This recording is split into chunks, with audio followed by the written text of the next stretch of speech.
Hi guys, let me show you how to record screen on your iPhone 15. Let's get started.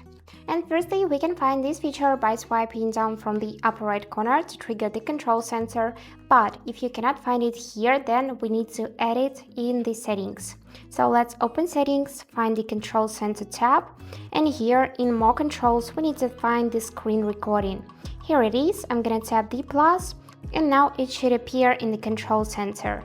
So you can see this round icon, which is for the screen recording. If you press and hold it, then you'll be able to choose to screen record with microphone on or off. Just tap this option. And if you want to start the recording, just tap on this icon, and after 3 seconds your screen will be recording. So if you want to stop this recording, just tap on the dynamic island and here choose this pause option, and the recording will be saved to the photos, and here you can find it. And that's it. I hope this video was helpful. Thank you so much for watching.